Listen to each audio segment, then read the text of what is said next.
चलो बच्चों, कैसे हो सब लोग? बढ़िया ना? तो फिर आज रिवीजन शुरू करना है हमें स्टैटिस्टिक के थर्ड चैप्टर का, पार्ट 2 का थर्ड चैप्टर, नॉर्मल डिस्ट्रीब्यूशन। भाई हर स्टूडेंट बैठे हुए थे कि ये सबसे हार्ड चैप्टर है, उसको फिर से एक्सप्लेन करना है, कैसे करना है। तो आज से हमारा ये रिवीजन शुरू हो रहा है, आज के दिन से। तो अब जो ये 7-8 दिन रिवीजन चलेगा ना, तो उसमें अच्छी तरह से ध्यान देना, ठीक है ना? ये थर्ड चैप्टर अच्छी तरह से कंप्लीट करना। ये थर्ड चैप्टर आप लोगों को भी ध्यान है कि ऑप्शन में आपका नहीं निकलेगा। ये थर्ड चैप्टर के सम आपको कंपलसरी करने हैं, है कि नहीं? ये ऑप्शन वाला चैप्टर नहीं है। तो फिर अच्छी तरह से हमें कंप्लीट करना है इसे, है ना? और कर देंगे, कोई दिक्कत नहीं है। यहाँ पर आज से हम रिवीजन शुरू करेंगे। सब जो एग्जाम्पल्स हैं, हर एक एग्जाम्पल मेथड वाइज मैं यहाँ पर कंप्लीट करवाता जाऊंगा। और जो हर एक एक्सरसाइज के क्वेश्चन हैं वो पहले के वीडियो बने हुए हैं, उसको मैं लिंक में रखता जाऊंगा आपको, ठीक है? तो समझते जाना कि आज से ये चैप्टर का हम प्रॉपर रिवीजन शुरू करें। मुझे भी पता है ऑलमोस्ट स्टूडेंट इसीलिए बैठे थे कि हाँ ये चैप्टर बहुत हार्ड है, इसे हमें कंप्लीट करना है, अच्छी तरह से करना है। तो ठीक है, अब 7-8 दिन नक्की कर लो, जो डेली स्टेटिस्टिक का पार्ट है उस डेली स्टेटिस्टिक के पार्ट में ये चैप्टर हमें कंप्लीट करना है भाई। तो नॉर्मल डिस्ट्रीब्यूशन, सबसे पहले मीनिंग समझ लें कि क्या है नॉर्मल डिस्ट्रीब्यूशन, उसके अकॉर्डिंग पहले समझे। तो हम लोग कहते हैं, सिंपल पहले समझा रहा हूँ कि हमेशा कहते हैं कि स्टेटिस्टिक में जैसे डेटा होते हैं ना, वो डेटा 3 तरह के डेटा होते हैं।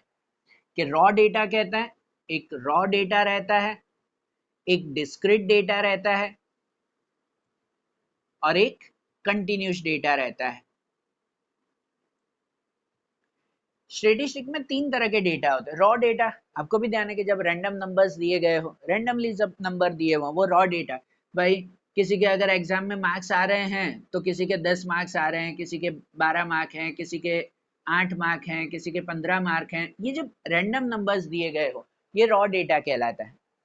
डिस्क्रीट डेटा कहलाता है कि जब रैंडम नंबर्स के साथ उसकी फ्रीक्वेंसी भी हो, कि वो रैंडम नंबर कितनी बार रिपीट हो रहे हैं, ठीक है ना? ये रैंडम नंबर्स के साथ फ्रीक्वेंसी भी अगर दी गई हो, कि डिस्क्रीट डेटा में जब x और f दिया गया हो, कि जब रैंडम नंबर्स हैं सपोज 10, 15, 20, और उसकी फ्रीक्वेंसी भी है कि भाई 10 नंबर कितनी बार रिपीट हो रहा है, 5 बार रिपीट हो रहा है, 15 नंबर सपोज 7 बार, ये 6 बार रिपीट हो रहा है, जो भी नंबर्स हो, रैंडम नंबर विथ फ्रीक्वेंसी है, वो डिस्क्रीट डेटा कहते हैं। और कंटिन्यूस डेटा कहते हैं जब रैंडम नंबर नहीं, रैंडम नंबर्स को क्लास में जो है रखा गया हो, एक ग्रुप में रखा गया हो, कि जब प्रॉपर क्लास बना हुआ हो और वो क्लास में कितने नंबर हैं उसकी फ्रीक्वेंसी भी हो, या वो क्लास में कितने नंबर रिपीट हो रहे हैं वो फ्रीक्वेंसी भी दी गई हो।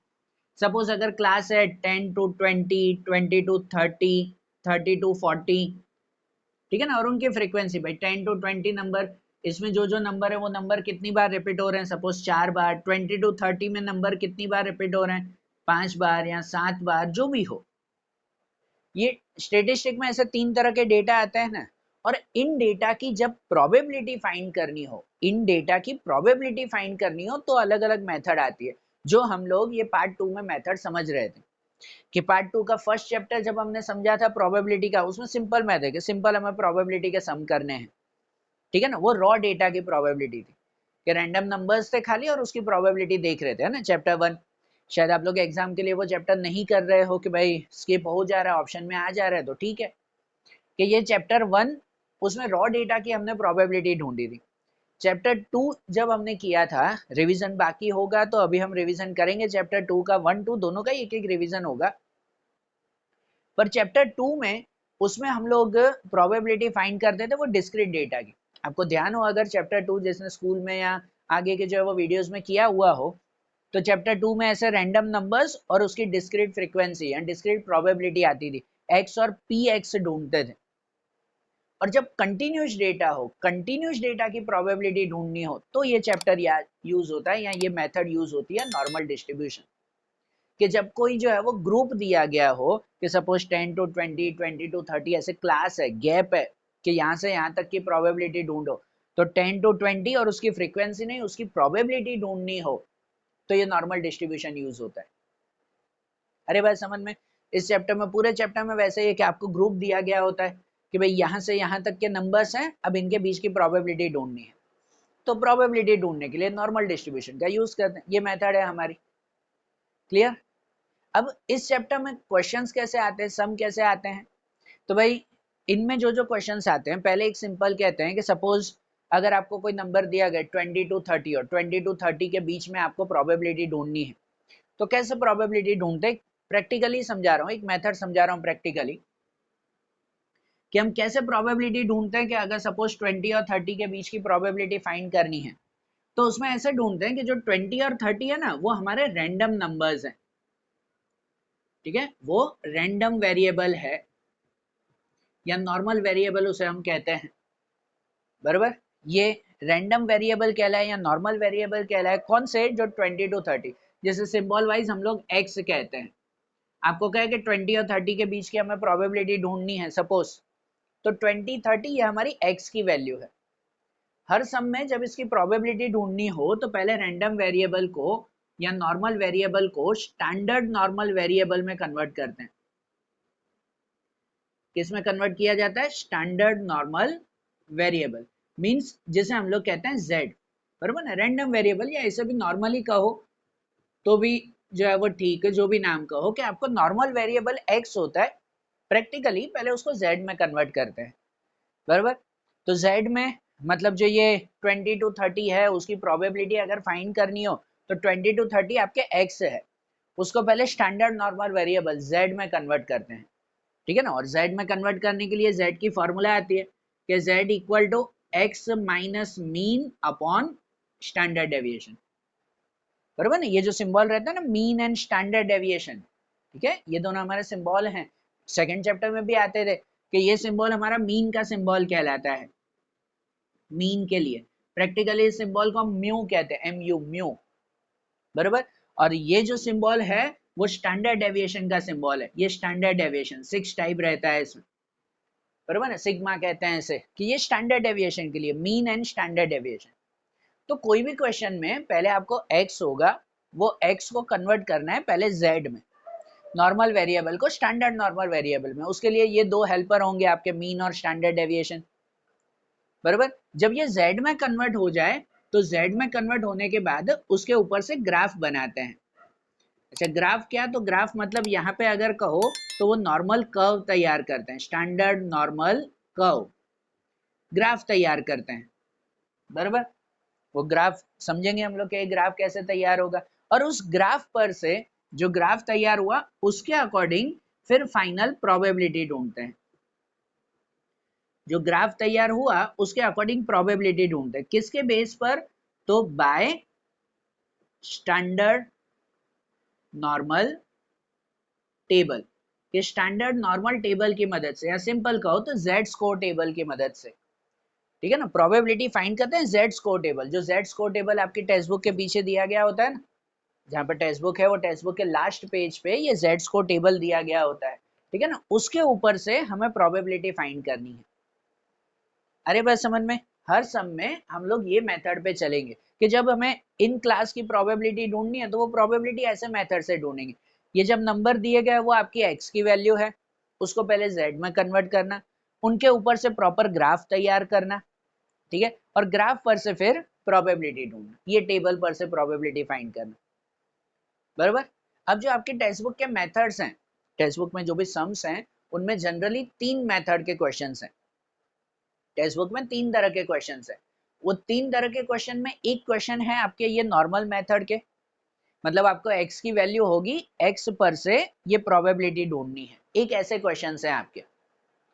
दूसरे जो आपके क्वेश्चंस हैं वो क्वेश्चंस आपकी रिवर्स मेथड के हैं। रिवर्स मेथड मतलब कि आपको क्वेश्चन में प्रोबेबिलिटी दी गई होगी, उसके ऊपर से ये ग्राफ, फिर z, फिर x ढूंढना है, रिवर्स जाना है, यही स्टेप पर रिवर्स जाने हैं। सेकंड आपकी वो मेथड आएगी। एक मेथड सिंपल मेथड, सीधी मेथड है, ठीक है ना, कि ये फर्स्ट x पर से z, z पर से ये ग्राफ, ग्राफ पर से प्रोबेबिलिटी, कैसे ढूंढना है वो तो हम समझ ही रहे हैं। पर सेकंड मेथड आपकी उल्टी आती है, आपको प्रोबेबिलिटी दी गई होगी, उसके ऊपर से ग्राफ, उसके ऊपर से z, उसके ऊपर से x, ऐसे जाना है, बराबर। और थर्ड जो आते हैं वो लॉजिकल क्वेश्चंस आते हैं, कभी कोई इनमें से वैल्यू मिसिंग है, कभी आधी वैल्यू दी गई है आधी नहीं, कभी ये मीन और स्टैंडर्ड डेविएशन ही मिसिंग होगा। चैप्टर में 1-2 शॉर्ट के लिए फॉर्मूलाज भी है अलग से कि वो ढूंढना हो, ठीक है ना। तो वो अदर लॉजिकल क्वेश्चंस आएंगे। चैप्टर में 3 मेथड है, तो हम जो रिवीजन भी कर रहे हैं ना, मैंने हर सम को ऐसे ही 3 मेथड में डिवाइड किया है। आज से जो 3 दिन है वो 3 दिन हम लोग ये फर्स्ट मेथड सीखेंगे, ठीक है ना। ये 3 दिन सीखेंगे ये फर्स्ट मेथड, कि ये सीधी मेथड, पहले इसके सब सम हमारे क्लियर हो जाए, बरोबर। क्योंकि देखो भाई आपके ये 4 मार्क में क्वेश्चंस आते हैं, 4 मार्क के क्वेश्चंस आते हैं ना इस चैप्टर के, और कंपलसरी ऑप्शन में नहीं निकलेगा तो कंपलसरी हमें करनी है। 4 मार्क के 2 क्वेश्चन 8 मार्क का सम आता है, बरोबर। तो उसके लिए तो प्रैक्टिस करनी पड़ेगी भाई, ठीक है। भले इसमें जो है वो ये हफ्ता जाएगा पर हम करेंगे कि भाई 3 दिन ये सीधी मेथड सीखेंगे, बरोबर ना। अच्छी तरह से प्रैक्टिस हो जाएगी, सब समय एग्जाम्पल मैं करवाऊंगा, एक्सरसाइज के क्वेश्चन जो पहले वीडियो बने हुए हैं उसके थ्रू बताऊंगा मैं। तो एक ये सीधी मेथड, फिर जो है वो 2-3 दिन हम उल्टी मेथड सीखेंगे, और ये 2 मेथड इजी हो जाएगी ना आपको, अगर माइंड में क्लियर हो जाएगी तो फिर वो लॉजिकल क्वेश्चंस भी हो जाएंगे, वो एक आध दिन में हो जाएंगे लॉजिकल क्वेश्चंस। अरे बात समझ में, ठीक है। तो चलो फिर आज शुरू करते हैं। आज पहले सीधी मेथड से शुरू करते हैं। आपको मेथड तो बताई कि हमें ये ढूंढना कैसे है, अब इसको देखें। आपके एग्जाम्पल 1 से देखते हैं, आपके टेक्स्ट बुक में देखो कि टेक्स्ट बुक में आपका एग्जाम्पल नंबर 1 है ना, वो एग्जाम्पल 1 से स्टार्ट करते हैं। अब एग्जाम्पल 1 से अगर शुरू करें, देखो एक सिंपल क्वेश्चन, ध्यान आ जाएगा कि ये मेथड यूज कैसे करनी है हमें, ठीक है ना। टेबल का यूज कैसे करना है, ग्राफ कैसे बनाना है, वो एक थोड़ा क्लियर हो जाए, बरोबर। एक पहले ये सब में क्लियर हो जाएगा ना तो दूसरे तीसरे सब में इजीली समझ में आता जाएगा आपको। अब जैसे इलस्ट्रेशन 1 है, देखो आप लोग टेक्स्ट बुक में उसमें दिया हुआ ना, the normal distribution is mean 10 standard deviation 2, find the probability that normal variable x will take value between 10 to 12 and normal variable x has the value between 8 to 10, बराबर। देखो ये क्लियर दिया हुआ है कि भाई पहले तो मीन और स्टैंडर्ड डेविएशन है, हर सम में आपके 2 हेल्पर मीन और स्टैंडर्ड डेविएशन वो दिए गए ही होते हैं। तो सबसे पहले तो हम लोग यहाँ पर लिख दें कि हमारे पास मीन और स्टैंडर्ड डेविएशन है, कि मीन की वैल्यू है हमारी 10, ठीक है ना, मीन की वैल्यू, और स्टैंडर्ड डेविएशन 2 दिया हुआ है, स्टैंडर्ड डेविएशन 2, ठीक है। स्टैंडर्ड डेविएशन का सिंबल थोड़ा बरोबर रखना कि भाई स्टैंडर्ड डेविएशन आपकी टेक्स्ट बुक में देखना है जैसे सिंबल दिया हुआ है, ऐसे नहीं कि आप लोग एग्जाम में 6 लिखो, कि स्टैंडर्ड डेविएशन दूर से 6 लिखे, फिर स्टूडेंट अपनी हैंडराइटिंग में कंफ्यूज हो जाता है और गलत कैलकुलेशन कर देते हैं। ध्यान देना वो स्टैंडर्ड डेविएशन का सिंबल है, वो थोड़ा बरोबर कर्व रखना है उसका। तो चलो यहाँ पर मीन और स्टैंडर्ड डेविएशन दिया हुआ है। अब पहले में दिया हुआ है कि हमें प्रोबेबिलिटी किसकी ढूंढनी है, तो x की वैल्यू बिटवीन 10 to 12, 10 to 12 के बीच की प्रोबेबिलिटी, तो वो x की वैल्यू है ना जिसकी प्रोबेबिलिटी ढूंढनी है, वो आपको नॉर्मल वेरिएबल x दिया हुआ है। तो उसको सिंबल में कैसे लिखते हैं, कि सिंबल में लिखते हैं जब प्रोबेबिलिटी 10 to 12 फाइंड करनी है तो प्रोबेबिलिटी बिटवीन 10 लेस देन और equal to x less than और इक्वल टू 12, जिसकी प्रोबेबिलिटी फाइंड करनी है वो लिख देंगे यहाँ पे कि प्रोबेबिलिटी ऑफ 10 to 12, बराबर। और हमेशा लेस देन, ये आपके टेक्स्ट बुक में कितने सब में लेस देन मोर देन दोनों साइन आती है, आएगी जब आगे हम समझाएंगे, पर मैं सबको ऐसे समझा रहा हूँ कि हर सम में लेस देन की ही साइन रखो। स्टूडेंट कंफ्यूज हो जाते हैं इतने में भी कि कहाँ लेस देन कहाँ मोर देन रखे, कौन सी वैल्यू बड़ी छोटी, ये तो लॉजिक भी रहता है, पर स्टूडेंट जो है वो कंफ्यूज हो जाते हैं, तो इसके लिए हम सब में कहते हैं कि आप लेस देन की साइन रखो, बराबर, तो कभी मिस्टेक नहीं होगी। तो आपको 10 to 12 के बीच की प्रोबेबिलिटी ढूंढनी है, ऐसे सिंबल में लिखते हैं कि probability of 10 less than equal to x less than equal to 12। अब प्रोबेबिलिटी कैसे ढूंढते हैं, तो ये स्टेप आते हैं। इन स्टेप के हिसाब से सबसे पहले आपको x है वो x को कन्वर्ट करते हैं किस में, z में कन्वर्ट करते हैं, ये फॉर्मूला के हिसाब से x minus mean upon standard deviation. तो यहाँ जो है कि इसको z में कन्वर्ट करें, अब z में कन्वर्ट करेंगे यहीं पे ही ऐसे ही लिखेंगे, यही 10 की ही फॉर्मूला रखेंगे। अब यही फॉर्मूला रखें कि x माइनस मीन, तो x की वैल्यू 10 है जो दी गई है, माइनस मीन, मीन की वैल्यू भी 10 है, अपॉन स्टैंडर्ड डेविएशन, तो स्टैंडर्ड डेविएशन 2, 10 माइनस 10 अपॉन 2, बराबर ना, ये फॉर्मूला के हिसाब से। लेस देन और इक्वल टू z, अब z लिख देंगे क्योंकि वो z में कन्वर्ट हो गया, और लेस देन और इक्वल टू इसके लिए भी फॉर्मूला रख दें, तो इनके लिए भी फॉर्मूला कि 12, तो x की वैल्यू 12 माइनस मीन की value 10 upon standard deviation 2, 12 minus 10 upon 2, बराबर ना। ये z में कन्वर्ट करने के लिए उसकी फॉर्मूला लिखिए, और अगर कैलकुलेशन बता दें तो प्रोबेबिलिटी ऑफ 10 माइनस 10 0, 0 डिवाइड 2 तो 0 ही रहेगा, कि 0 to z और 2, यहाँ पर 12 माइनस 10 तो 2, 2 डिवाइड 2 1, 0 to 1, कि हमें प्रोबेबिलिटी ढूंढनी है 0 to 1 के बीच में, बराबर ना, ये z हो गया। अब जब z की वैल्यू मिल गई तो थर्ड स्टेप में क्या करते हैं, उसको हम लोग ग्राफ तैयार करते हैं, कि थर्ड स्टेप में ग्राफ तैयार करते हैं कि हाँ भाई ये ग्राफ है। अच्छा, ग्राफ नॉर्मल कर्व कैसे होता है, तो नॉर्मल कर्व जब हम ग्राफ बनाते हैं, ये नॉर्मल डिस्ट्रीब्यूशन का ग्राफ, तो नॉर्मल डिस्ट्रीब्यूशन का ग्राफ कुछ ऐसे बनता है, ये प्रोबेबिलिटी ग्राफ है ना, एक बेल शेप ग्राफ तैयार होता है, जहां बेल शेप ग्राफ में बिल्कुल बीच में जीरो की वैल्यू होती है ना, राइट और लेफ्ट साइड पर जो है वो नंबर लाइंस की तरह वैल्यू रहती है, कि भाई उस साइड पे पॉजिटिव वैल्यू 1 2 3 4 5 6 करते हुए इनफाइनाइट वैल्यू, इनफाइनाइट। और वैसे ही यहाँ पर भी, यहाँ पे नेगेटिव वैल्यू -1 -2 -3 -4 करते हुए इनफाइनाइट वैल्यू, बराबर। तो यहाँ पर जीरो के बाद 1 2 3 4 प्लस इनफाइनाइट लिख देते हैं कि इस तरफ प्लस वैल्यू है इनफाइनाइट तक, और यहाँ पर जो है वो वैल्यू है वो माइनस इनफाइनाइट तक, के इनफाइनाइट वैल्यू, ठीक है ना। ये नॉर्मल कर्व तैयार होता है हमारा, कि जिस कर्व में जो आपने ये z की वैल्यू ढूंढी, वो z की वैल्यू वहां पे डिस्क्राइब करते हैं, बराबर। अच्छा, ये नॉर्मल कर्व वो हमारा प्रोबेबिलिटी कर्व है, बराबर ना, और ये इनफाइनाइट वैल्यू आती है, इसकी वजह से जब हम कर्व ये बेल शेप तैयार करते हैं ना, तो इन दोनों लाइंस को आपस में ज्वाइंट नहीं करते। अब जो है वो ग्राफ ऐसे नहीं बना सकते कि एक ट्राइंगल शेप में ज्वाइंट करके बनाए हैं, नहीं, ज्वाइंट हो गया मतलब वो वैल्यू कंप्लीट हो गई, पूरी वैल्यू हो गई, है ना, फाइनाइट वैल्यू आ जाती है, जबकि ये इनफाइनाइट है, इसकी वजह से ग्राफ हमेशा ऊपर बनता है, टच होकर नहीं। और इन ग्राफ में फिर ये वैल्यू डिस्क्राइब करते हैं। अब जैसे यही ग्राफ में यहाँ पर भी बताऊं कि 0 to 1 का ग्राफ हमें तैयार करना है, तो यहाँ पे लिखते हैं कि फ्रॉम दिस, कि इसके ऊपर से अगर ग्राफ तैयार करें तो ग्राफ में ऐसे होगा कि ये बेल शेप ग्राफ, बिल्कुल बीच में जीरो की वैल्यू, यहाँ प्लस और यहाँ माइनस इनफाइनाइट, पहले ये तो ड्रॉ कर ही लेते हैं। अब जो आपको z की दो वैल्यू मिली ना, जैसे 0 और 1, वो 0 और 1 यहाँ पे डिस्क्राइब करते हैं, ठीक है। 0 और 1 कहाँ डिस्क्राइब करेंगे, तो 0 तो डिस्क्राइब है ही, वो तो हमारी मेन लाइन ही है, और फिर 1, तो 1 डिस्क्राइब करना है, तो ये +1 है ना, तो प्लस साइड पे जाएंगे, कि प्लस साइड पे 1 बताना है। अच्छा, 1 अंदाज ऐसे बताएंगे कि 0 से थोड़ा दूर ये एक 1 की लाइन, ये लिख देंगे कि ये 0 to 1, है ना, अंदाज ऐसे, जरूरी नहीं कि एग्जैक्ट 1 सेंटीमीटर का ही गैप ले रहे हो, वो एग्जैक्ट नहीं, एक अंदाज ऐसे बताते कि हाँ भाई 0 से 1 हुआ ये, ठीक है। जो आपने z की वैल्यू ढूंढी, वो दोनों z की वैल्यू यहाँ डिस्क्राइब करते हैं, 0 से 1 है तो 0 और उससे 1 माइनस होता तो इस तरफ लिखते हैं। अब जो हमें ढूंढना है जैसे 0 से 1, तो वो 0 से 1 को हम शेड कर देते हैं, उसको शेड कर दिया जाता है कि हाँ भाई हमें प्रोबेबिलिटी ये ढूंढनी है 0 से 1 की, जिसकी भी प्रोबेबिलिटी फाइंड करनी हो उसको शेड कर दिया जाए कि 0 से 1 की प्रोबेबिलिटी, बराबर।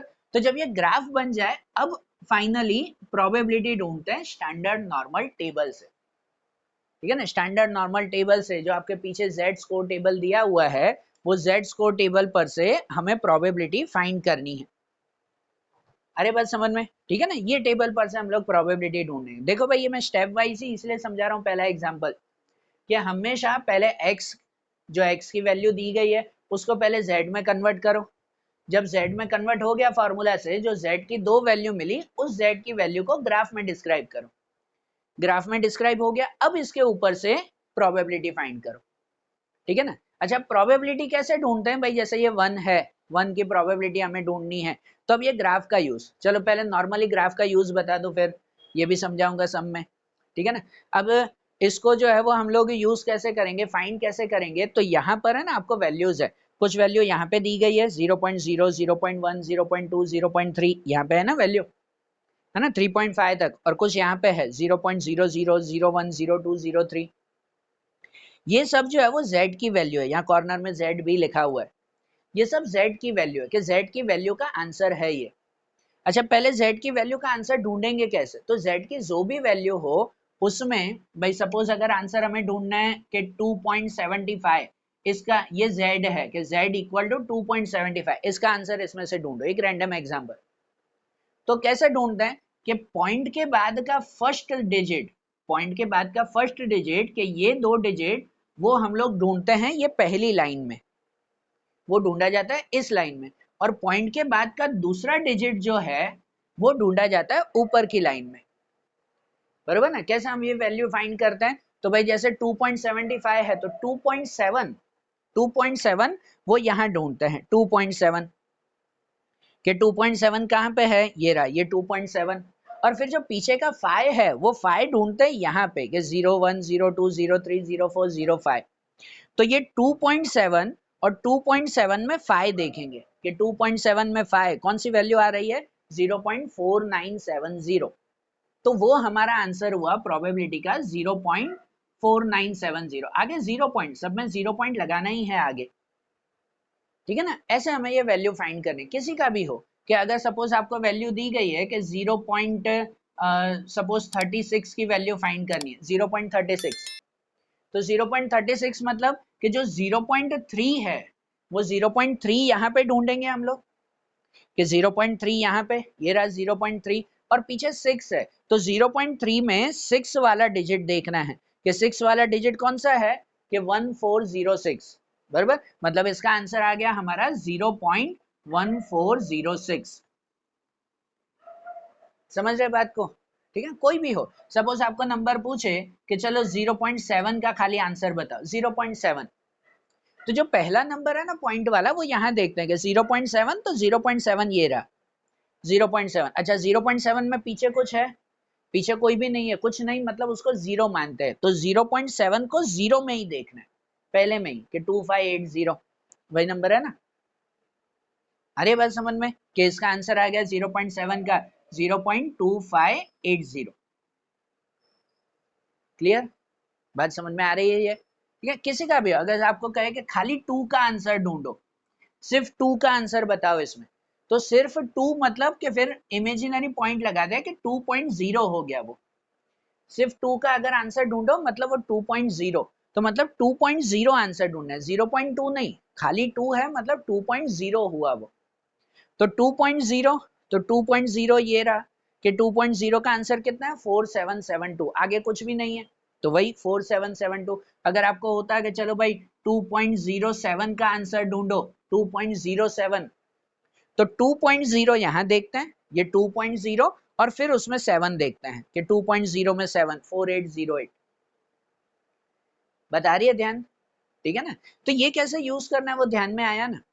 अब जब यहाँ पे दिया गया हो कि सपोज आपको ये 1 दिया हुआ है कि 1 की वैल्यू ढूंढनी है, तो 1 की वैल्यू मतलब सिर्फ 1.0 की वैल्यू, तो 1.0 की वैल्यू 0.1 नहीं 1.0, तो 1.0 की वैल्यू कौन सी है 3413, मतलब इसका आंसर आएगा 3413, बराबर। और दूसरी सबसे बड़ी बात कि यहाँ जो भी वैल्यू है ना, वो वैल्यू प्रोबेबिलिटी का हमेशा 0 से स्टार्ट हो रहा है, हमेशा 0 से स्टार्ट हो रही वैल्यू है ये, बराबर। मतलब कि अगर आप कभी आंसर ढूंढते हो कि भाई 2.75 का 2.75, मतलब ग्राफ में सपोज आप बना रहे हो 2.75 है ना, प्लस में आएगा ना इस तरह 2.75, और उसका ये आंसर आया 4970, तो इसका मतलब 0 से 2.75 तक की वैल्यू ये है। अकेले 2.75 नहीं, 0 से 2.5 का एरिया इतना हुआ, ये प्रोबेबिलिटी इतनी हुई। जब हम ढूंढते हैं 0.36 का आंसर, मतलब 0 से लेकर 0.36 का आंसर अगर हम बताएं कि 0 से 0.36 यहाँ पे लिखेंगे हम 0.36, तो वो 0 से 0.36 का आंसर है। जो पीछे टेबल में जो भी वैल्यू दी गई है वो 0 से लेकर, ऊपर ही लिखा हुआ है देखो, z equal to 0 to z equal to z1, बराबर। 0 से z1 का आंसर है ये सब वैल्यू। तो जब हम आंसर 1 का ढूंढते हैं, तो वो 1 का आंसर मीन्स वो 0 से ही 1 का आंसर है। अब कभी आपको ऐसे आंसर मिले, चलो ऐसे अगर कभी ग्राफ हो कि भाई यहाँ पे -3 से लेकर 1 तक का आंसर ढूंढना है, ठीक है ना। सपोज -3 से 1 तक आपको ऐसे भी आएंगे, ऐसे ही दूसरे ही एग्जाम्पल में ऐसा आएगा। सपोज -3 से 1 तक का आंसर ढूंढ, ये तो 0 से 1 था, वो डायरेक्ट आंसर ही है, बराबर। तो जब आप पीछे 1 का आंसर ढूंढते हो कि 1 का आंसर मतलब वो 0 से 1 का आंसर मिला, जब आप यहाँ पे लिखते हो 1 का आंसर 1.0, तो मतलब 0 से 1 तक की प्रोबेबिलिटी मिली आपको। और जब आप 3 का आंसर ढूंढते हो, माइनस हो या प्लस, प्रोबेबिलिटी के लिए तो सेम ही रहता है ना, वो तो कांस्टेंट वैल्यू है, माइनस में हो या प्लस में। तो जब आप 3 का आंसर ढूंढते हो, तो 3 का आंसर यहाँ पे 3.0 जैसे 4987, तो वो 3 का आंसर मतलब आपको 0 से 3 का आंसर मिला, 0 से 3 ये शेड मिला आपको। तो अगर आपको पूरा जब ढूंढना है -3 से 1 तक, तो आप 1 की वैल्यू ढूंढोगे जो 0 से 1 का आंसर होगा, 3 की वैल्यू ढूंढोगे जो 0 से 3 का आंसर होगा, और फिर दोनों वैल्यू को प्लस करोगे तो आपको टोटल वैल्यू या टोटल प्रोबेबिलिटी मिलेगी। अरे बात ध्यान, ये बराबर ना, आगे जैसे जैसे सम आएंगे ना वो लॉजिक और क्लियर होता जाएगा, इसलिए सब एग्जांपल हम करवाएंगे, एक एक एग्जांपल ध्यान देना। अब पहले एग्जांपल में तो आपको 0 से ही वैल्यू है, तो वो वैल्यू तो डायरेक्टली ही आती है कि भाई 1 की वैल्यू कितनी है इसमें, 3413, और ये सब वैल्यू याद नहीं करनी। बोर्ड एग्जाम में आपको ये पेज दिया जाएगा, पूरी टेक्स्ट बुक नहीं, ये पेज दिया जाएगा आपको अलग से कि जिनमें से आपको वैल्यू ढूंढ के लिखनी है, ठीक है ना, वो मिलता है आपको पेज, उसकी चिंता नहीं है। तो यहाँ पे जैसे 1 का आंसर मिला 0 से 1, तो 0 से 1 का आंसर 1.0 कितना है, 3413। तो जब ग्राफ बनाया ना तो यहाँ पे लिख देते हैं कि so according to Z score table, ये सेंटेंस जरूर लिखते हैं कि मैं Z स्कोर टेबल पर से ये वैल्यू लिख रहा हूँ, ठीक है ना भाई, पता चले कहाँ से लिख रहे हैं, कि आसपास स्टूडेंट में से देख के लिख रहे हैं, ऐसा तो नहीं ना। तो ये बताते हैं कि हाँ भाई Z स्कोर टेबल का यूज किया और वहां से लिख रहा हूँ। तो बताते हैं कि according to Z score table, फिर बताते हैं कि प्रोबेबिलिटी ऑफ 0 Z to 1, कि 0 से 1 की प्रोबेबिलिटी, वो 0 से 1 की प्रोबेबिलिटी कितनी आई, 0.3413, है ना, 1 का आंसर वही था ना 1.0 का, 3413, तो ये हमारी प्रोबेबिलिटी, ये हमारा आंसर, ठीक है। देखो भाई पहला सम था, टाइम जाएगा, ठीक है ना, इसी वजह से। अब जैसे फिर से यही कि आपको x दिया हुआ था, x पर से आपने z ढूंढा, z पर से बनाया ग्राफ, और ग्राफ पर से बनाई प्रोबेबिलिटी है, ठीक है। ऐसे ही अब 2-3 दिन इसी का ही प्रैक्टिस करना है हमको, एक ही मेथड की 2-3 दिन, भाई इसलिए बोल रहा हूँ क्योंकि वो मेथड पक्की करनी है, कि हर लॉजिकल क्वेश्चंस भी बीच बीच में बताऊंगा कि इस मेथड में भी जब जब चेंज आते हैं, पहला समय इजी है, दूसरे में जो जो चेंज आएंगे एग्जांपल्स में वो भी साथ में समझाता जाऊंगा। तो ये हुआ हमारा, बराबर। तो चलो अब इसी में ही सेकंड एग्जांपल भी है, एग्जांपल 1 में ही दूसरा भी है, कि दूसरे में जो दिया हुआ ना आपको 8 to 10 की प्रोबेबिलिटी, उसमें भी वैसे ही कि सेकंड में जो पूछा हुआ है probability of 8x to 10, 8 to 10 तक की प्रोबेबिलिटी फाइंड करनी है। तो चलो 8 to 10 में वही कि ये आपको x की वैल्यू है, अब उसको z में कन्वर्ट करें, कि z में कन्वर्ट करें, यहीं पे कि वैल्यू रखेंगे कि पहले x की वैल्यू 8 माइनस मीन, तो मीन की वैल्यू थी 10 अपॉन स्टैंडर्ड डेविएशन 2, है ना, मीन और स्टैंडर्ड डेविएशन तो वही है ना क्वेश्चन में, और यहाँ पे z हो गया, और यहाँ पे इसको कन्वर्ट करें तो वही x की वैल्यू 10 माइनस मीन भी 10, स्टैंडर्ड डेविएशन 2। अगर कन्वर्ट करें तो यहाँ हो जाएगा 8 माइनस 10 माइनस 2 डिवाइड 2, तो -1 z टू 10 माइनस 10 0। अब -1 से 0 तक की वैल्यू दूसरे में ये आ गया, तो ठीक है, x को z में कन्वर्ट किया, अब उसके ऊपर से ग्राफ बनाए, कि अब अगर ग्राफ बनाए कि फ्रॉम दिस, इसके ऊपर से ग्राफ तैयार करें, तो वैसे ही ये स्टैंडर्ड कर्व तैयार करते हैं, बिल्कुल बीच में 0, यहाँ प्लस, यहाँ माइनस इनफाइनाइट।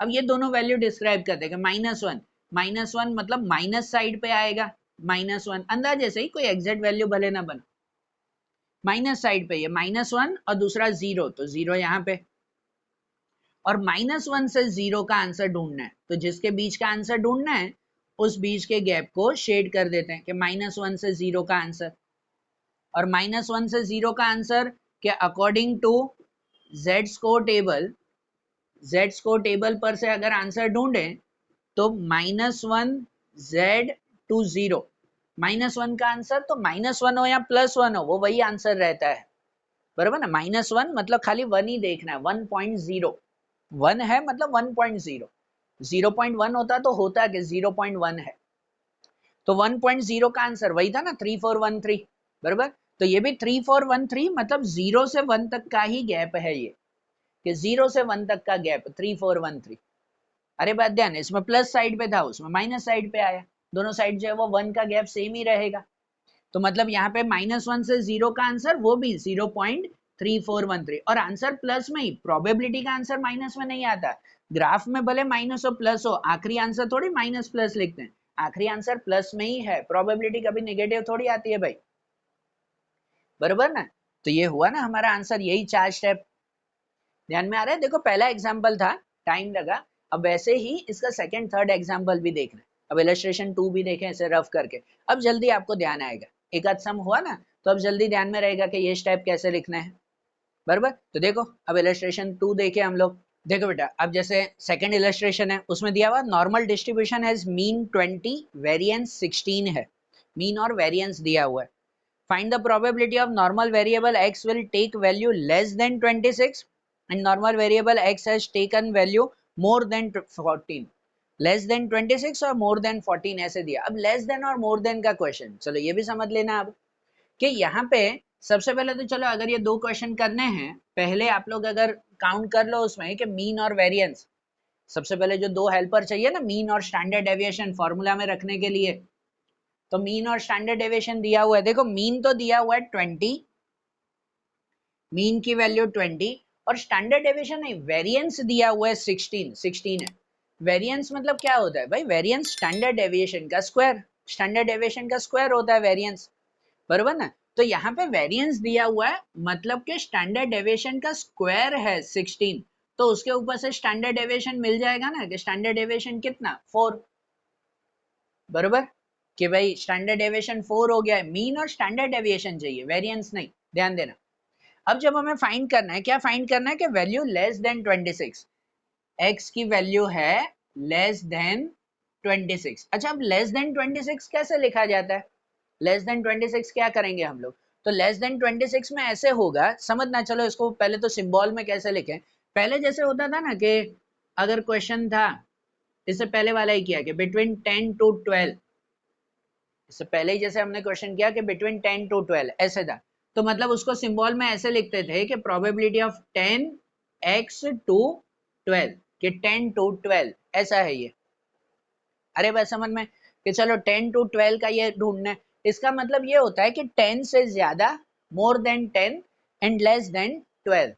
बिटवीन 10 टू 12 का मतलब क्या होता है, बिटवीन 10 टू 12 का मतलब ये होता है कि मोर देन 10 है, more than and equal to 10, चलो इक्वल रहने भी दो, तो more than 10 and less than and equal to 12, between का मतलब ये होता है ना, बराबर ना।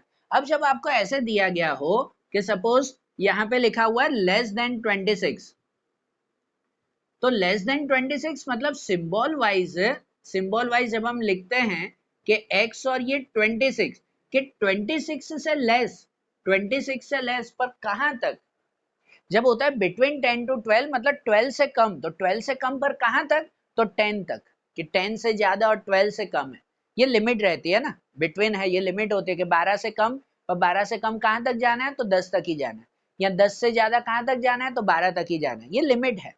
लेकिन जब खाली दिया हुआ लेस देन 26, तो 26 से कम, अच्छा 26 से कम कहां तक जाएं, तो 26 से कम जब पता ना हो कहां तक जाना है, तो वहां सिंबल लिखते हैं इनफाइनाइट, के 26 टू इनफाइनाइट ऐसे जाना है हमें। अरे बात समझ में, 26 टू इनफाइनाइट लिखेंगे, ये लिखेंगे हम लेस देन 26 के लिए, लेस देन ही है ना, हाँ लेस देन 26 के लिए। अरे बात समझ में। अच्छा टेक्स्ट बुक में इनको कैसे लिखवाते हैं कि टेक्स्ट बुक में इनफाइनाइट नहीं होता, टेक्स्ट बुक में डायरेक्टली वैसे लिखते हैं कि x लेस देन और equal to 26, x less than और इक्वल टू 26, ये लिखा जाता है। करेक्ट है ये भी कि x से ज्यादा ये 26 है, यहाँ पे साइड कुछ भी नहीं। पर स्टूडेंट क्या होता है कि ऐसे सिंबल में कंफ्यूज हो जाते हैं कि क्या रखे सिंबल, खाली 20, एक ही नंबर कैसे, दो नंबर होते हैं सब में, तो जब दूसरा नंबर ना हो ना तो वहां इनफाइनाइट रखो, खाली मत रखो। मैं सबको हमेशा सजेस्ट करता हूं कि हमेशा पूरा ही सिंबल में लिखो कि लेस देन 26, 26 से कम कहां तक जाना है, तो इनफाइनाइट, इनफाइनाइट रखो वैल्यू, बराबर। इनफाइनाइट रखोगे ना, ग्राफ बनाने में भी, ये नॉर्मल कर्व बनाने में भी इजी रहेगा, वैल्यू रखने में भी इजी रहेगा। तो जब लेस देन 26 मतलब 26 से इनफाइनाइट तक। अब सपोज अगर आपको कहा जाए कि दूसरा मोर देन, जैसे है मोर देन 14, 14 है ना, हाँ कि मोर देन 14, अच्छा तो मोर देन 14 सिंबल में कैसे लिखेंगे कि जैसे होता है मोर देन 10, तो 10 पहले लिखते हैं, तो यहाँ पे मोर देन 14, 14, 14 से ज्यादा, लेकिन 14 से ज्यादा कहाँ तक, लिमिट कहाँ, जैसे यहाँ मोर देन 10, तो 10 से ज्यादा 12 तक ही जाना है, उससे ज्यादा नहीं। पर यहाँ लिखा हुआ है खाली मोर देन 14, 14 से ज्यादा, तो कहाँ तक जाना है, कोई लिमिट नहीं है, तो 14 से ज्यादा कहाँ तक हो जाएगा, इनफाइनाइट तक, कि 14 टू इनफाइनाइट। अरे बात समझ में, ठीक है ना, ऐसे सिंबॉलिक इनफाइनाइट रखो लेस देन और मोर देन में। टेक्स्ट बुक में मोर देन 14 कैसे दिया हुआ है, टेक्स्ट बुक में दिया हुआ होता है उसमें कि x मोर देन और इक्वल टू 14। अब यहाँ पे टेक्स्ट बुक में साइन चेंज हो जाती है, हम सब में लेस देन लगाते हैं, यहाँ मोर देन है तो x मोर देन 14 ऐसी साइन मोर देन की साइन लगाते हैं। भाई ये तो हम 4-5 से सीखते आ रहे हैं कि लेस देन मोर देन की साइन ऐसी होती है, पर फिर भी 12th स्टैंडर्ड में स्टूडेंट मिस्टेक करते हैं कि यहाँ पर जो है वो मोर देन की साइन लगानी है तो लेस देन लगा देते हैं, या लेस देन में मोर देन, बराबर, और गलत हो जाता है कि जब आप पहला ही सिंबल गलत लिख रहे हो और नीचे का ग्राफ के ऊपर सिंबल लगा दिया लेस देन का, नीचे ग्राफ कर रहे हो मोर देन का, टीचर कैसे मार्क्स देंगे उसका फिर, बराबर ना, कैसे मार्किंग मिलेगी। अब पहला ही सिंबल गलत लिखा फिर बोलते हमारी तो इतनी मिस्टेक हुई, ये इतनी नहीं, ये बहुत बड़ी मिस्टेक है कि जब आप सम की स्टार्टिंग का ही symbol less than more than गलत लिख देते हो, कि यहाँ लेस देन का सिंबल सम कर रहे हो मोर देन का, यहाँ सिंबल मोर देन का सम कर रहे हो लेस देन का, आपका सम बरोबर हो जाता है कि हाँ ये तो बरोबर है आंसर। कैसे आंसर बरोबर है, वो लॉजिक ही नहीं बैठता पूरे क्वेश्चन का, वहां मार्किंग हमेशा कट हो जाती है। इसीलिए मैं स्टूडेंट को सजेस्ट करता हूँ लेस देन मोर देन की झंझट छोड़ो, अगर नहीं याद रहता है सब में लेस देन की साइन लगाओ, सब में ही एक ही साइन रखो लेस देन की, मैं पूरा चैप्टर इसी साइन से चलवाऊंगा कि लेस देन से ही काम करना है हमें, बराबर। तो खाली ये याद रखो कि जब दिया हुआ लेस देन 26 तो 26 और उससे लेस इस तरफ इनफाइनाइट रखना है, ये सिंबल याद में रखना है, इतना तो याद रखो ना, साइन में ना याद रखो तो ये याद रखो। और जब मोर देन 14 तो 14 से ज्यादा, 14 से ज्यादा, और 14 से ज्यादा कहां तक, तो इनफाइनाइट तक, बराबर। लेस देन मोर देन ये नाम याद रखना, जब भी सम में आए, बहुत सम में आएगा, बहुत में, तो ये ध्यान में रखना है ना। और फिर आगे प्रोबेबिलिटी ढूंढने के लिए स्टेप तो वही चलेंगे। अब हम समझें कि स्टेप कैसे चलने हैं, ध्यान से समझना। इनफाइनाइट को क्या करेंगे यहाँ पर, तो जब ढूंढना है लेस देन 26 तो यहाँ पे लिख दें कि probability of infinite x to 26 है ना, 26 और उससे लेस, लेस हो इस तरफ लेफ्ट साइड पे, बराबर। तो 26 से कम जाना है, तो चलो सबसे पहले ये x की वैल्यू है, नॉर्मली हम क्या करते हैं उसको पहले z में कन्वर्ट करते हैं, तो चलो z में कन्वर्ट करें। तो z में कन्वर्ट करने के लिए यहाँ पर इनफाइनाइट का कन्वर्ट नहीं होगा, इनफाइनाइट तो वही रहेगा, है ना, लेस देन 26 से कम तो इनफाइनाइट तो वही रहेगा। यहाँ पे z और इसको कन्वर्ट करेंगे, इसको कन्वर्ट करने के लिए फॉर्मूला लिखें x minus mean upon standard deviation, तो x की वैल्यू 26 माइनस मीन की वैल्यू 20, स्टैंडर्ड डेविएशन 4, बराबर ना। अगर कन्वर्ट करें तो प्रोबेबिलिटी ऑफ इनफाइनाइट z और इसका कन्वर्ट हो जाएगा 6 से डिवाइड 4 करें तो कितना हो जाएगा 1.5, ठीक है। क्या हुआ, इनफाइनाइट टू 1.5 कन्वर्ट हुआ z में कन्वर्ट हो तो क्या करते हैं, फिर ग्राफ बनाते हैं। तो चलो फ्रॉम दिस अगर हम ग्राफ तैयार करें तो ग्राफ तैयार करें यहाँ पर नॉर्मल कर्व, तो नॉर्मल कर्व के लिए ये 0 प्लस इनफाइनाइट माइनस इनफाइनाइट, ठीक है ना। अब यहाँ पे ऐसा होता है कि ग्राफ अगर हमने तैयार किया, ये दोनों वैल्यू रखते हैं, अब दोनों वैल्यू में 1.5 ये, तो पहले ये वैल्यू जो दी गई है वो रख दो, 1.5 प्लस में है, कहाँ आएगा प्लस 1.5, तो प्लस साइड पे, प्लस साइड पे अंदाजे से एक लाइन बनाते हैं कि 1.5 और 1.5 से इनफाइनाइट तक जाना है। अब कौन से इनफाइनाइट तक जाए, ये कि ये, इसीलिए ही हम ये सिंबल लिखवाते हैं कि इसके अकॉर्डिंग भी आपको ध्यान रहे। लेस देन है तो 1.5 से इनफाइनाइट किस तरफ है, इस तरफ है ना, तो ग्राफ में भी 1.5 से इनफाइनाइट इस तरफ जाना है, बराबर। इसलिए सिंबल भी लिखवाते हैं कि आपको ध्यान रहे ग्राफ में भी जाना कहाँ है, आसान रहेगा वो। अरे बात ध्यान, तो चलो कि यहाँ पर जो है वो इनफाइनाइट 1.5 से इनफाइनाइट है, तो 1.5 से ये इनफाइनाइट तक जाना है, ये पूरा एरिया हमें ढूंढना है 1.5 से इनफाइनाइट तक का, यहाँ से यहाँ तक। नॉर्मल भी याद रखो कि जब लेस देन हो तो मतलब माइनस की साइड पे जाना है हमें, कहीं पे भी क्यों ना हो, दूसरा नंबर कहीं भी हो, मोर देन हो मतलब प्लस की साइड पे जाना है। तो यहाँ से यहाँ तक का पूरा एरिया ढूंढना है। अब ये पूरा एरिया या पूरी प्रोबेबिलिटी ढूंढो तो 1.5 की प्रोबेबिलिटी आपको पीछे मिलेगी ना, कि अगर आप लोग नॉर्मल कर्व से फाइंड करो तो 1.5 का आंसर, कि 1.5 उसका आंसर है 4332, है ना। 1.5 आगे कोई नंबर नहीं, मतलब जीरो में ही देखेंगे, 1.5 का पहला नंबर 4332। अब ये 4332 मतलब 1.5 का आंसर ढूंढा, वो 0 से 1.5 का आंसर मिलता है। 0 से 1.5 इतना ही हिस्सा मिला हमें कि ये 0 से लेकर 1.5 का, जबकि ढूंढना तो हमें पूरा है, पूरा ढूंढना है ना। तो 0 से 1.5 मिला, 0 से इनफाइनाइट का आंसर कहाँ है, उसका आंसर कैसे। तो उसके लिए अब ये रूल ध्यान दो कि जब भी हम ग्राफ तैयार करते हैं, ये रूल भी नोट कर लेना भाई, कि जब भी हम ग्राफ तैयार करते हैं, ये प्रोबेबिलिटी का ग्राफ है, इसके ऊपर से प्रोबेबिलिटी, और टोटल प्रोबेबिलिटी हमेशा किसी की भी कितनी होती है, 1 होती है। तो प्रोबेबिलिटी का बेसिक रूल है टोटल प्रोबेबिलिटी 1 रहती है, और अगर टोटल प्रोबेबिलिटी 1 है ना, तो उसके हिसाब से 0 से इनफाइनाइट तक की प्रोबेबिलिटी वो 0.5 इस साइड प्लस में, और 0 से इनफाइनाइट तक की प्रोबेबिलिटी वो भी 0.5 आधी आधी हो जाती है, बराबर। टोटल प्रोबेबिलिटी हमेशा 1 रहती है ना, इसी वजह से 0 से इनफाइनाइट और 0 से इनफाइनाइट की प्रोबेबिलिटी कैसी रहेगी, हाफ हाफ हो जाएगी। फिर बता रही है समझ में। तो कभी भी आपको कहे कि 0 से इनफाइनाइट का बताओ आंसर, तो 0 से इनफाइनाइट की प्रोबेबिलिटी 0.5 है। तो जब हम पीछे आंसर ढूंढते हैं कि 0 से 1.5, तो 0 से 1.5 का आंसर है 4332, तो बाकी 0 से इनफाइनाइट का आंसर, तो 0 से इनफाइनाइट का आंसर हो जाता है वो 0.5। बताइए समझ में, ठीक है ना, क्लियर हो रहा है ना। तो मतलब यहाँ पे जो हम प्रोबेबिलिटी लिखेंगे ना कि according to Z score table, कि according to Z score table के प्रोबेबिलिटी ऑफ इनफाइनाइट टू 1.5, तो इनफाइनाइट से 1.5 की प्रोबेबिलिटी अगर ढूंढनी है, तो इनफाइनाइट से 0 तक की प्रोबेबिलिटी वो 0.5 है, इनफाइनाइट से 0, और 0 से 1.5 की प्रोबेबिलिटी वो है 0.4332, यही है ना, हाँ 4332, समझे। जो इसमें लिखा हुआ है वही तो हमें ग्राफ में भी करना है कि इनफाइनाइट से 1.5, तो इनफाइनाइट से 0 तक है 0.5, और इनफाइनाइट से 1.5 वो 4332, दोनों का प्लस करें तो 0.9332, ये हमारी प्रोबेबिलिटी, बराबर ना। ये हमारा final answer, less than more then में ध्यान आ रहा है ना, कि ये हमारा आंसर मिला। और सपोज अगर कोई आंसर में हमें जो है वो परसेंटेज वैल्यू भी ढूंढनी हो, इसमें तो नहीं है, सॉरी मुझे लगा परसेंटेज में है, पर अगर सपोज ऐसा होता है कि आखिरी आंसर आया उसका परसेंटेज भी ढूंढना है, तो जो आखिरी आंसर आया ना उसको मल्टीप्लाई बाय 100 कर देते हैं, तो उसकी परसेंटेज वैल्यू मिल जाती है फिर, ठीक है। पर चलो यहाँ तो यही है प्रोबेबिलिटी। अब ये पहली प्रोबेबिलिटी ढूंढी, अब दूसरे में क्या पूछा हुआ है, दूसरे में आपको पूछा हुआ मोर देन 14, कि मोर देन 14 का आंसर हमें ढूंढना है।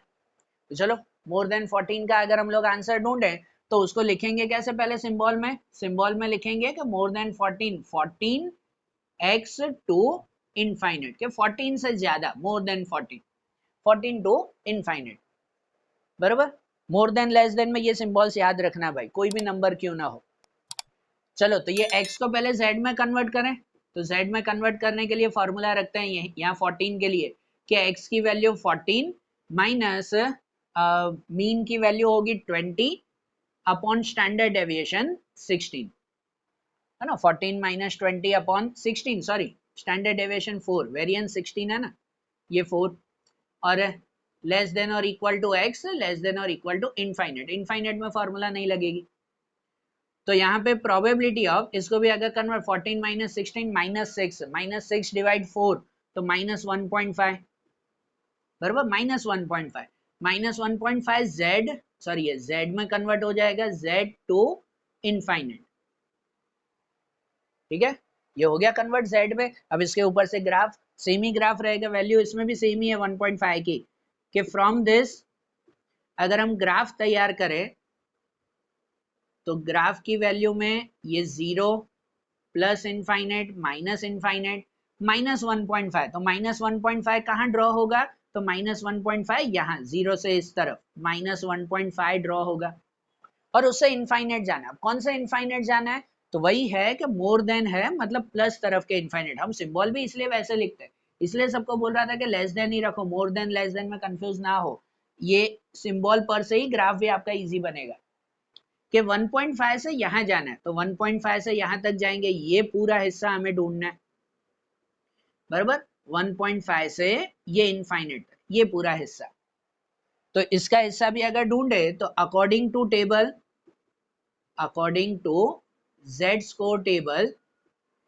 कि कितना हिस्सा होगा, -1 से इनफाइनेट अगर ढूंढना है, -1.5 जेड टू इनफाइनेट, तो पहले -1 से 0 तक का आंसर, ठीक है, बीच में गैप आ गया, वैसे करो ना कि -1 से 0 तक का आंसर, तो -1 से 0 का आंसर वो है कि -1.5 का है ना, 1.5 कि -1.5 का, जैसे यहाँ पे भी ढूंढा कि 4332, तो -1.5 से 0 तक का आंसर है 4332, 0.4332, और 0 से इनफाइनेट तक का जो पूरी प्रोबेबिलिटी ढूंढनी है शेडेड, तो -1.5 से 0 इतना, और 0 से इनफाइनेट, तो 0 से इनफाइनेट है 0.5, और ये वैल्यू प्लस में ही, प्रोबेबिलिटी माइनस में नहीं, यह ग्राफ माइनस में हो सकता है, प्रोबेबिलिटी कभी माइनस में नहीं आएगी, वो सेम ही प्लस में ही, और इन दोनों का अगर प्लस कर दे तो प्लस का आंसर क्या आ जाएगा, 0.9332, ये हमारा फाइनल आंसर। समझे, क्लियर हुआ लेस देन और मोर देन के बारे में भी, पक्का? तो ये सेकंड इलस्ट्रेशन भी अच्छी तरह से लिख लो। अब थर्ड वाला इलस्ट्रेशन देखते हैं, एक आखिरी थर्ड इलस्ट्रेशन आज देख लें हम लोग। ओके, देखो अब थर्ड इलस्ट्रेशन देखें, उसमें कैसे दिया हुआ है, the number of student in class of higher secondary school of a city follow normal distribution, average number of student in the class is 50 and standard deviation is 15। Average number मतलब आपको mean दिया हुआ है कि mean की value 15 है, standard deviation 15 है ना, वो 50 और 15। If a class is selected at random, then find the following probability. A class consists of more than 68 students and class consists of less than 32 students. चलो more than और less than ये आया ना ध्यान, ठीक है, तो चलो more than less than में इसमें फिर से वही करें कि यहाँ पर पहले लिख दे मीन और स्टैंडर्ड डेविएशन, तो चलो मीन आपको दिया हुआ है 50 और स्टैंडर्ड डेविएशन है 15, ये दोनों वैल्यू है। अब पहले में जो वैल्यू हमें फाइंड करनी है कि स्टूडेंट मोर देन 68, मोर देन 68 का हमें आंसर ढूंढना है कि मोर देन 68 की प्रोबेबिलिटी, तो सिंबल में कैसे लिखेंगे कि probability of 68 x to infinite, 68 से ज्यादा जाना है, तो 68 से ज्यादा मतलब कि भाई 68 x to infinite, more than 68, ऐसे हुआ ना। तो चलो ये मोर देन 68, अब इसको पहले हम लोग कन्वर्ट करें किस में, z में, तो z में अगर कन्वर्ट करें वैसे ही जैसे सेकंड इलस्ट्रेशन किया हमने कि यहाँ पर x की वैल्यू 68, बराबर, x की वैल्यू 68 माइनस मीन की वैल्यू आएगी 50 और upon standard deviation 15, less than और equal to z less than infinite, infinite में फॉर्मूला नहीं लगेगी। सो यहाँ पर प्रोबेबिलिटी ऑफ, इसको कन्वर्ट करें तो 68 माइनस 50 तो कितना हो जाएगा 18, और 18 डिवाइड बाय 15 करें तो 15 12 जा 180, मतलब 1.2 आएगा, 1.2 z टू इनफाइनाइट, कि 1.2 से इनफाइनाइट तक जाना है, ठीक है। तो इसके अकॉर्डिंग अगर ग्राफ तैयार करें कि फ्रॉम दिस अगर हम लोग ग्राफ तैयार कर लेते हैं कि यहाँ 0 प्लस इनफाइनाइट माइनस इनफाइनाइट, तो यहाँ पे है 1.2 से इनफाइनाइट तक, तो 1.2 से इनफाइनाइट, 1.2 कौन सा है, प्लस में है, तो प्लस 1.2 कहाँ ड्रॉ करेंगे, 0 के बाद यहाँ पे होगा, 0 के बाद प्लस साइड पे ना प्लस 1.2, और वहां से इनफाइनाइट, कौन सा इनफाइनाइट जाना है, मोर देन है तो प्लस साइड पे, आप लोग यहाँ पे भी सिंबल में देखो कि 1.2 से इनफाइनाइट ये है, मतलब ये 1.2 से इनफाइनाइट तक जाना है, 1.2 से इनफाइनाइट ये हिस्सा खाली ढूंढना है हमें, बराबर, ये हिस्सा हमें फाइंड करना है इतना।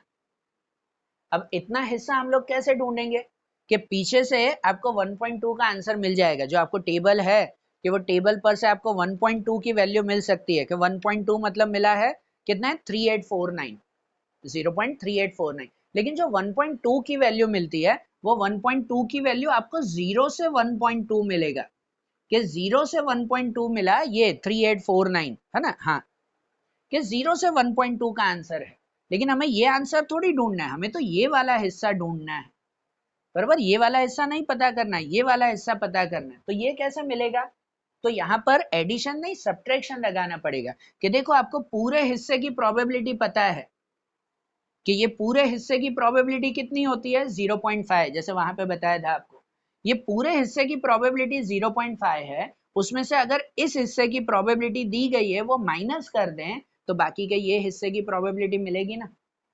ना आगे वाले सम में कैसा था पता है, दोनों तरफ ढूंढना था, तो इसका और इसका दोनों साइड का प्लस कर रहे थे, अब दोनों साइड नहीं एक ही साइड और वो भी आधा ढूंढना है, तो भाई सब्ट्रैक्शन की लॉजिक लगेगा वहां पे कि जो शेडेड हिस्सा है वो फाइंड करना है, तो हमें पूरे हिस्से की प्रोबेबिलिटी पता है 0 से इनफाइनाइट वो 0.5 है, उसमें से इसकी प्रोबेबिलिटी 0 से 1.2 वो यहाँ से मिल सकती है, तो 0.5 में से ये माइनस करेंगे बाकी का ये हिस्सा हमें मिलेगा, बराबर। मतलब जब इसकी हमें प्रोबेबिलिटी ढूंढनी है कि probability of 1.2 z to infinite, तो 1.2 से इनफाइनाइट की प्रोबेबिलिटी कि ये पूरी प्रोबेबिलिटी 0.5 0 से इनफाइनाइट और उसमें से ये माइनस कि उसमें से 1.2 का माइनस करें तो 3849 0.3849, बराबर। मतलब अगर माइनस कर दे तो कितना आंसर आएगा, यहाँ पे 1 5, यहाँ पे भी 1 और 4 में से 3 जाएगा तो 2, ठीक है ना, सॉरी 1, कि 1151 आएगा, 1151 ये हमारा आंसर, ये इतना हिस्सा जो शेडेड हिस्सा है वो मिला, बराबर। ये ध्यान देना भाई, हमेशा प्लस का ही लॉजिक नहीं लगेगा कि दोनों प्रोबेबिलिटी का प्लस हो, जो शेडेड हिस्सा हो उसको अपने हिसाब से ढूंढना है लॉजिक से कि कहाँ प्लस कहाँ माइनस, बराबर, यही तो देखना होता है ना भाई हमें। अब जैसे ये मोर देन 68, नोट करो कि ये आंसर कैसे मिला शेडेड पार्ट, जब आप खाली 1.2 का आंसर ढूंढते हो तो वो नोट करना या लिख देना यहाँ पर, ऐसे सिंबल लगा देना कि वो 0 से 1.2 मिला, तो देखना कि वही ढूंढना है हमें कि और कुछ ढूंढना है, तो क्या प्लस क्या माइनस वो देखना पड़े, ठीक है। तो जैसे मोर देन 68 वैसे ही देखो दूसरे में दिया हुआ है कि लेस देन 32, सेकंड क्वेश्चन था ना उसमें कि अब लेस देन 32 का आंसर भी ढूंढना है, तो चलो अगर लेस देन 32 का आंसर ढूंढे मतलब प्रोबेबिलिटी ऑफ यहाँ हो जाएगा इनफाइनाइट x टू 32, 32 से लेस तो इनफाइनाइट से 32 आ जाएगा ना, वैसे कि 32 से लेस मतलब वो इनफाइनाइट तक जाएंगे, ठीक है। ये सिंबल याद रखना, सब में मैं लेस देन की साइन लगवा रहा हूँ तो वो ध्यान में रखना फिर। अब ये लेस देन 32 है, इसको भी पहले z में कन्वर्ट करें, तो प्रोबेबिलिटी ऑफ यहाँ तो इनफाइनाइट ही रहेगा z, और इसे कन्वर्ट करें तो 32 माइनस मीन की वैल्यू 50 अपॉन स्टैंडर्ड डेविएशन 15, तो probability of infinite z to 32 minus 50 minus 18, और 18 डिवाइड 15 वही होगा -1.2, ठीक है ना, इनफाइनाइट से -1.2 तक। तो इसके अकॉर्डिंग भी अगर हम ग्राफ तैयार करें कि फ्रॉम दिस अगर ये नॉर्मल कर्व तैयार हो, 0 यहाँ plus infinite minus infinite, exam में ग्राफ है ना पेंसिल से और प्रॉपर तैयार करना कि देखने वाले को समझ पड़े तो कुछ, ठीक है। तो -1.2 से इनफाइनाइट, तो -1.2 कहाँ आएगा, -1.2 इस तरफ आएगा कि इस साइड पे आएगा -1.2, बराबर ना, माइनस साइड पे तो 0 से इस साइड और वहां से इनफाइनाइट। अब यहाँ से इनफाइनाइट कौन सी साइड पे है, देखो लेस देन में है, यहाँ इनफाइनाइट मतलब ये माइनस वाले इनफाइनाइट तक जाना है, ये भी -1.2 से ये इनफाइनाइट तक जाना है, इतना हिस्सा हमें ढूंढना है। तो इतना हिस्सा कैसे ढूंढेंगे, जब आप पीछे 1.2 का आंसर ढूंढोगे कि 1.2 का आंसर 3849 जैसे इसमें भी ढूंढा था, तो वो 3849 मतलब 0 से 1.2 आपको मिला, पीछे जो भी ये टेबल में वैल्यूज दी गई है वो 0 से स्टार्टिंग है, 0 से 1.2 ये हिस्सा आपको मिला है कि 3849, लेकिन आपको तो ये हिस्सा ढूंढना है, तो ये हिस्सा लॉजिकली कैसे ढूंढेंगे कि ये पूरी वैल्यू में से, कि आपको पूरी वैल्यू पता है इसमें भी कि 0 से इनफाइनाइट का आंसर कितना होता है वो 0.5, कि पूरी वैल्यू में से इतनी वैल्यू वो माइनस कर देंगे तो बाकी बचेगा हमारा ये आंसर, ठीक है ना। इसमें माइनस जैसे इसमें था वैसे ही, ये प्लस साइड ये माइनस साइड पे था, तो यहाँ पे भी वही लिख दें कि according to Z score table, उनके हिसाब से जब हम प्रोबेबिलिटी फाइंड करते हैं कि इनफाइनाइट Z टू -1.2, इनफाइनाइट से -1.2 की वैल्यू, तो पूरी वैल्यू है 0.5 और उसमें से माइनस हो जाएगी ये हिस्से की वैल्यू, ये हिस्सा, तो इसकी वैल्यू कितनी थी हमारी, वही 3849, तो आंसर भी इसमें भी वही रहेगा 0.1151। बराबर, मिला ना प्रोबेबिलिटी का आंसर? पक्का ध्यान में आ रहा है? लॉजिक समझ में आ रहा है ना कैसे ढूंढना है? ठीक है, तो ये ट्राई करो ऐसे क्वेश्चंस। अब ये जैसे 3 क्वेश्चन किए ना, ऐसे ही हमारी एक्सरसाइज में, आपकी एक्सरसाइज में सेक्शन डी में क्वेश्चन नंबर 4, 5 और 6 है। सेक्शन डी में क्वेश्चन नंबर 4, 5, 6 इनके साथ वो क्वेश्चंस भी आप लोग ट्राई करो। ठीक है, सेक्शन डी के क्वेश्चन 4, 5, 6 ये तीनों सेम, जो अभी 3 मेथड की ना, 3 सम के, वैसे ही 3 सम उसमें भी है। तो आप लोग उसमें ट्राई करो। नहीं भी ध्यान आए तो मैं डिस्क्रिप्शन में और कम्युनिटी पोस्ट में इन इन क्वेश्चंस की भी लिंक रख रहा हूँ कि हाँ भाई ये रहे सॉल्व इसमें क्वेश्चंस, तो आप उसमें से देख लेना अगर कुछ कंफ्यूजन लगे तो। बराबर, तो आपको एक एक मेथड होती जाए ना। तो कल फिर ये इसके नॉर्मल क्वेश्चंस कैसे थे, सब एग्जाम्पल में दोनों सेम सेम आ रहे थे। अब इसके आगे के इलस्ट्रेशन भी अभी इसी मेथड में 2 दिन यही मेथड हमारी चलेगी कि क्लियर हो जाए सब लॉजिकल क्वेश्चंस कैसे कैसे आने वाले हैं। ठीक है, तो आज के रिवीजन कर लो, मेथड अच्छी तरह से माइंड में रखो। सेक्शन डी का ये सम जो है वो प्रैक्टिस करो। ये 3 क्वेश्चन मुझे समझाने में 1 घंटा लगा, आप जब सॉल्व करोगे तो आधा घंटा भी नहीं लगता ये 6 सम करने में। ठीक है, तो चलो इसे अच्छी तरह से सॉल्व करो, फिर जो नेक्स्ट के रिवीजन है, नेक्स्ट इलस्ट्रेशन है, वो अब कल देखेंगे हम लोग। Okay, thank you.